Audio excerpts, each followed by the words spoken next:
Nagpaabot ng pakikiramay at mariing panawagan para sa pananagutan si BTA Deputy Floor Leader Attorney Nagib Sinarimbo kaugnay ng trahedya ng paglubog ng passenger vessel ng Allison Shipping Lines na MV Trisha Kirsten sa karagatan na sakop ng Basilan. Ayon sa mambabatas, ang mga may pananagutan sa kaligtasan ng sasakyang dagat sa mahigpit na pagpapatupad ng mga patakarang pandagat at sa epektibong pagsasagawa ng rescue operations ay dapat managot ng buong buo. Ang News Now sa report.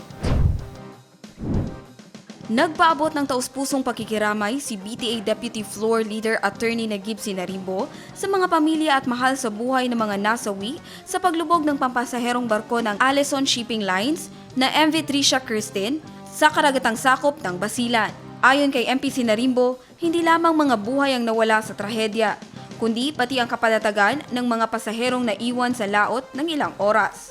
Nasa panganib, walang katiyakan at kumakapit sa pag-asang sila'y maliligtas. Giit ng mambabatas, ang kaligtasan ay hindi otomatikong nagbubura ng trauma at para sa maraming pamilya, ang sugat na iniwan ng trahedyang ito ay hindi aniya kayang pagalingin ng mga salita lamang. Tinukoy ng mambabatas ang insidente na isang human tragedy na humihingi ng hustisya at pananagutan. Aniya, kung nalalagay sa panganib ang mga pasahero sa kabila ng inaasahang ligtas na kondisyon at kung ang rescue operations ay tila kinulang sa agarang aksyon at koordinasyon, kinakailangang magtanong at managot ang mga may pananagutan. Binigyang diin ni MP Sinarimbo na ang mga responsable sa kaligtasan ng mga sasakyang dagat sa pagpapatupad ng maritime regulations at sa maayos na rescue operations ay dapat panagutin.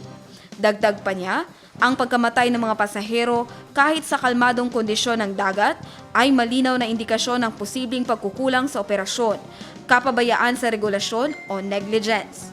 Pinaliwanag din niya na ang pananagutan ay hindi simpleng pagtuturo ng sisi, kundi isang paraan ng pagbibigay galang sa mga nasawi at pagprotekta sa mga buhay na naiwan. Malugod ang naging pagtanggap ni MP Sinarimbo sa naging desisyon ng Department of Transportation na suspendihin ang permit ng nasabing barko, na aniyay malinaw na mensahe na ang kaligtasan ay dapat laging mangibabaw.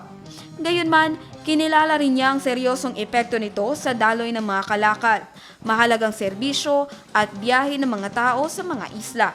Kaugnay nito, nanawagan siya sa pamahalang Bangsamoro sa pamamagitan ng Ministry of Transportation and Communications na magsagawa ng agaran at angkop na hakbang upang mabawasan ang abala sa inter-island mobility habang tinitiyak pa rin ang kaligtasan ng publiko.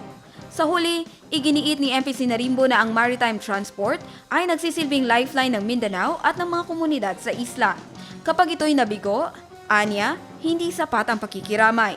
Hindi aniya sapat ang pagluluksa, kundi pagkilos, hustisya, reforma at katiyakang hindi na dapat maulit ang trahedya. Jen Garcia, iMinds, Philippines.